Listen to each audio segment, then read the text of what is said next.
নমস্কার বন্ধুরা, আপনারা প্রত্যেকেই জানেন যে আমেরিকার প্রাক্তন প্রেসিডেন্ট জো বাইডেনের নেতৃত্বে বাংলাদেশে যে ছাত্র আন্দোলন হয়েছিল সেই আন্দোলনের মধ্য দিয়ে বাংলাদেশের বৈধ প্রধানমন্ত্রী শেখ হাসিনাকে ক্ষমতাচ্যুত করে আমেরিকার কাঠপুতুল মূর্খ মোহাম্মদ ইউনূস অবৈধভাবে বাংলাদেশের ক্ষমতা দখল করে। বাংলাদেশের ক্ষমতা দখল করার পর মূর্খ ইউনূস ভেবেছিল ভারতকে তারা দখল করে নেবে, অর্থাৎ ভাবভঙ্গিমাটা তাদের এরকমই ছিল। কখনো তারা হুমকি দিতেন যে ভারতের 7 সিস্টার্সকে দখল করে নেবে। আপনাদের বলতে চাই, আপনারা আপনাদের 7 সিস্টার নিয়ে ভাবুন, বাংলাদেশকে নিয়ে খেললে 7 সিস্টার থাকবে না।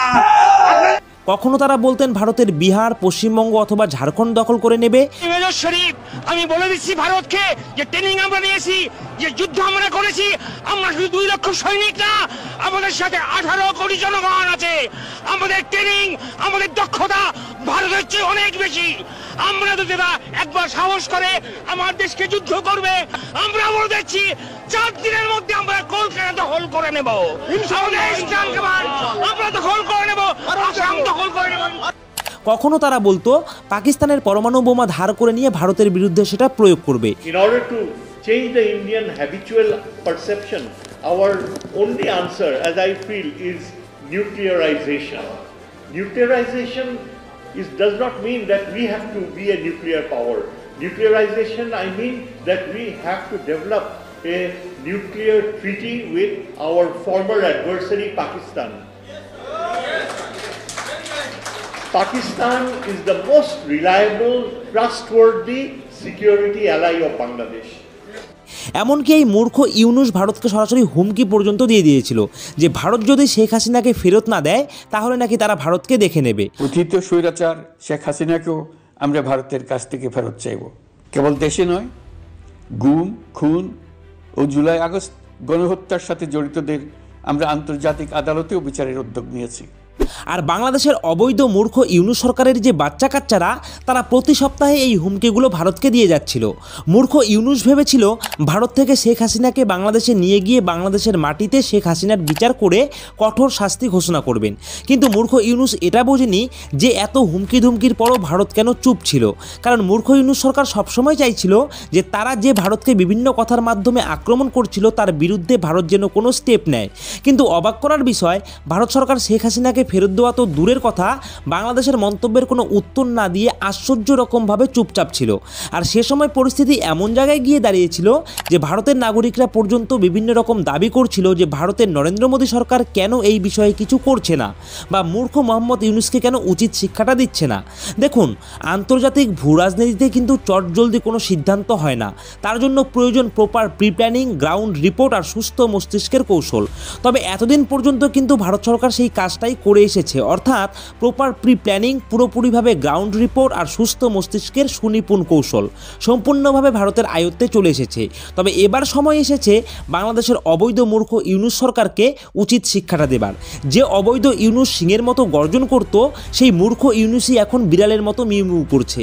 আর বাচ্চা উপদেষ্টাগুলোর অবস্থা এখন এমন হয়েছে যেন ধরি মাছ না ছুঁই পানি। কারণ মূর্খ ইউনূসের ওপর এখন চারদিক থেকে যে চাপ তৈরি হয়েছে, সে জায়গায় দাঁড়িয়ে বাংলাদেশ ছেড়ে বিদেশ পালানো ছাড়া কিন্তু আর কোনো রাস্তা নেই মূর্খ ইউনূসের কাছে। তাই এখন বাংলাদেশ ছেড়ে সুদখোর ইউনূসের অন্য দেশে পালানোটা শুধুমাত্র সময়ের অপেক্ষা। কিন্তু কোটি টাকার প্রশ্ন হলো, কেন মূর্খ ইউনূস বাংলাদেশ ছেড়ে বিদেশে পালিয়ে যাবে? সোশ্যাল মিডিয়াতে আপনারা বিভিন্ন রকমের আপডেট, বিভিন্ন রকম খবর কিন্তু দেখে থাকেন, তবে আসল কথাটা কেউ কিন্তু তুলে ধরছে না। তো আজকের ভিডিওর মাধ্যমে আমি কিন্তু আপনাদের এই বিষয়ে বিস্তারিতভাবে আলোচনা করব যে কিভাবে মূর্খ ইউনূস আন্তর্জাতিক ভূ রাজনীতির প্যাচে পড়ে গেছে এবং কিভাবে সে ধীরে ধীরে বাংলাদেশ থেকে বিতাড়িত হতে যাচ্ছে। আর দ্বিতীয়ত, কেন বাচ্চা উপদেষ্টাদের অবস্থা ধরি মাছ না ছুঁই পানি হয়ে রয়েছে এবং তারা নিজেদেরকে এই মুহূর্তে কেন আত্মগোপন অবস্থায় রাখছে, সেই সমস্ত বিষয় নিয়ে বিশ্লেষণ করব আজকের এই একটি ভিডিওর মাধ্যমে। অবশ্যই আপনারা এই ভিডিওটিতে একটি লাইক করে দেবেন। আর আপনারা যদি আমাদের এই চ্যানেলে নতুন হয়ে থাকেন তাহলে অবশ্যই আপনারা আমাদের এই চ্যানেলটিকে সাবস্ক্রাইব করে দিয়ে পাশে থাকা বেল আইকনটিকে বাজিয়ে দেবেন। আর ভিডিওটিতে লাইক করার জন্য আপনাদের অসংখ্য অসংখ্য ধন্যবাদ। তো চলুন এবার মূল ভিডিওটা শুরু করা যাক। তো বন্ধুরা দেখুন, এই যে গত 4-5 মাস মাস ধরে আন্তর্জাতিক ভূরাজনীতির মাধ্যমে কিন্তু বাংলাদেশের অবৈধ মূর্খ ইউনূস সরকারের বিরুদ্ধে বেশ কয়েকটি চাপ তৈরি হয়েছিল। বলতে পারেন বিভিন্ন জায়গা থেকে প্রেশার তৈরি হয়েছিল মূর্খ মোহাম্মদ ইউনূসের ওপর। প্রথম যে প্রেশারটা তৈরি হয়েছিল সে সময় কিন্তু আমেরিকার নির্বাচনের ঢাকে কাঠি পড়ে গিয়েছিল।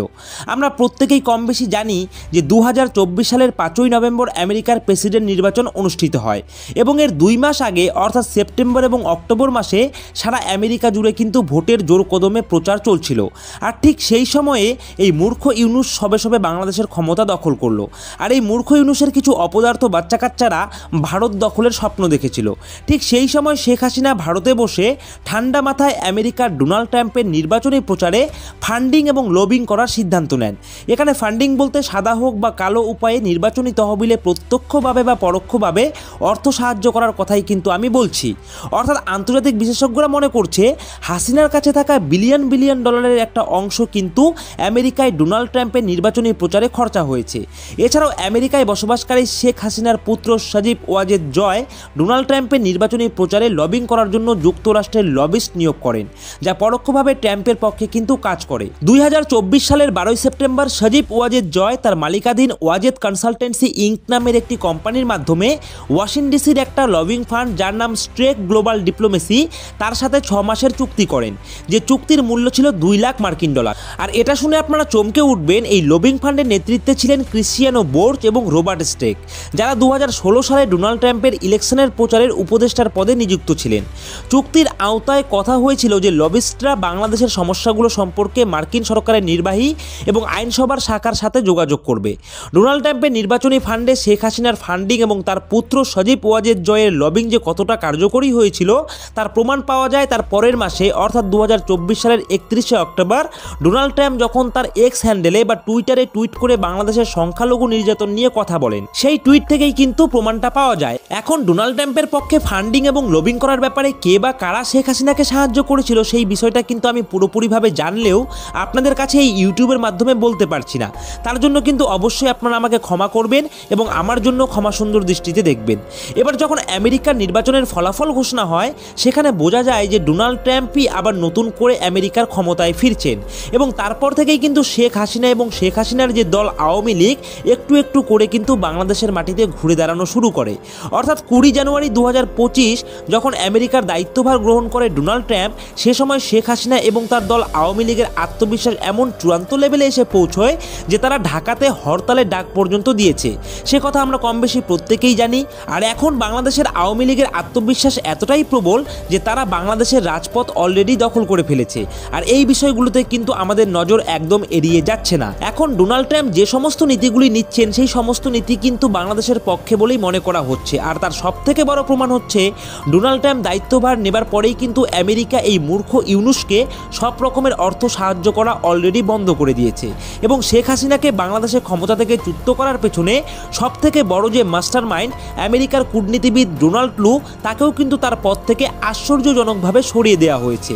আর এই প্রথম চাপে এই মূর্খ ইউনূস এতটাই চাপে পড়ে গিয়েছে যে তার চিকিৎসা করার জন্য তিনি সুইজারল্যান্ডে ডাক্তার দেখাতে চলে গিয়েছিলেন। এবার তিনি পালানোর চেষ্টা করেছিলেন নাকি নাটক করেছিলেন সেটা কিন্তু সময় কথা বলবে। আর মোহাম্মদ ইউনূসের ওপরে দ্বিতীয় যে চাপটা, সেই দ্বিতীয় চাপটা হলো বাংলাদেশের সাধারণ জনগণের তরফ থেকে। এই চাপটা হলো গত 5-6 মাসে বাংলাদেশের মানুষের কাছে মোহাম্মদ ইউনূসের জনপ্রিয়তা কমতে কমতে একেবারে তলানিতে গিয়ে ঠেকেছে। এর কারণ ইউনূস সরকারের সময়কালে 1 নাম্বার হচ্ছে কথা মতো বাংলাদেশে কোনো রকম সংস্কারমূলক পদক্ষেপ এই পর্যন্ত ইউনূস সরকার নিতে পারেনি। 2, সাধারণ জনগণের জানমালের নিরাপত্তা যেটা একেবারেই সরকারের প্রাথমিক কর্তব্য, সেই কর্তব্যটুকু পালন করতে চূড়ান্তভাবে ব্যর্থ মূর্খ ইউনূস সরকার। তর্কের খাতিরে মেনেই নিলাম যে বাংলাদেশের শেখ হাসিনা ছিল স্বৈরাচারী শাসক, কিন্তু সেই ক্ষেত্রে দাঁড়িয়ে শেখ হাসিনাকে সরিয়ে দিয়ে দায়িত্বভার গ্রহণ করার পরেও কিন্তু এই মূর্খ ইউনূস গোটা বাংলাদেশকে ভাগাড়ের পর্যায়ে নামিয়ে নিয়ে এসেছে, যেটা কিন্তু বাংলাদেশের সাধারণ জনগণ কোনোভাবেই মেনে নিতে পারছে না। আর 3, বাংলাদেশের অর্থনীতির মূল মেরুদণ্ড গার্মেন্ট শিল্প। সেই গার্মেন্ট শিল্প কিন্তু এই মূর্খ ইউনূস সরকারের আমলে একেবারে ধ্বংসের পথে বসতে চলেছে। যেই বিষয়টি নিয়ে আমি এর আগে একটা গোটা ভিডিও বানিয়েছিলাম, আপনারা যদি সেই ভিডিওটি না দেখে থাকেন তাহলে অবশ্যই কিন্তু আপনারা সেই ভিডিওটি দেখে নিতে পারেন। সেই ভিডিওর লিঙ্ক আমি কিন্তু আমার এই ভিডিও ডিসক্রিপশনে দিয়ে রাখবো। এছাড়াও বাংলাদেশের ব্যাংকিং সেক্টরে ধস নামছে, শেয়ার বাজার পতনের দিকে, বিদেশি ইনভেস্টমেন্ট আসা বন্ধ হয়ে গেছে, এমনকি এখন আমেরিকা অর্থ সাহায্যটাও কিন্তু বন্ধ করে দিয়েছে। আর তার উপরে বেকারত্ব হু হু করে বাড়ছে বাংলাদেশে। আর এত সব কারণে বাংলাদেশের জনগণের কোটটাও কিন্তু দিনকে দিন বেড়েই চলছে। অর্থাৎ 4 নাম্বার যেটা রয়েছে সেটা হচ্ছে ভারতের সঙ্গে বাংলাদেশের সম্পর্কটা এতটা খারাপ পর্যায়ে পৌঁছেছে যে ভারত থেকে বাংলাদেশে খাদ্যদ্রব্যের আমদানি রীতিমতো অনিয়মিত হয়ে পড়েছে। আর যার প্রত্যক্ষ ফল হিসেবে বাংলাদেশের দ্রব্যমূল্য এত পরিমাণে বৃদ্ধি পেয়েছে যে সাধারণ মানুষগুলো সাধারণ খাবার বস্তু কিনতে রীতিমতো হিমশিম খাচ্ছে। আর এই সমস্ত পরিস্থিতির দিক থেকে বাংলাদেশের সাধারণ মানুষরা ভাবতে শুরু করেছে যে আমাদের সেই স্বৈরাচারী শাসক শেখ হাসিনাই ভালো ছিল। আসলে বাংলাদেশকে সোনার বাংলা হিসাবে গড়ে তোলার পেছনে যে মূল কাণ্ডারি শেখ হাসিনা, তাকেই কিন্তু ফিরিয়ে আনতে আবার উদ্যত হচ্ছে বাংলাদেশের সাধারণ মানুষরা। কারণ অলরেডি কিন্তু বাংলাদেশের জনসাধারণরা বলতে শুরু করেছে যে তাদের হাসিনা সরকারই অনেক ভালো ছিল। আর এটা কিন্তু এই মুহূর্তে মূর্খ অপদার্থ ইউনূস সরকারের কাছে একটা ভীষণ মস্ত বড় চাপ। এবার আসি তৃতীয় চাপের কথায়। তৃতীয় চাপটা শুরু হয়েছিল 2024 সালের নভেম্বরের শেষের দিকে। ইউনূস সরকার যখন ভারতের 7 সিস্টার দখল করবে বলে লাফাচ্ছিল, সেই সময় বাংলাদেশের চট্টগ্রামের সীমান্তে হঠাৎ করে আরাকান আর্মি সক্রিয় হয়ে ওঠে। আপনারা প্রত্যেকেই কম বেশি এই বিষয়ে কিন্তু জানেন। এখন আরাকান আর্মিকে কে বা কারা সক্রিয় করেছিল সে বিষয়ে আমি খোলাখুলিভাবে কিছু বলতে চাই না, কিন্তু সে সময় আমাদের national security adviser Ajit Doval যে তড়িঘড়ি করে চীন সফরে গেছিল, সেটা থেকে আপনারা কিন্তু কিছু আন্দাজ করে নিতেই পারেন।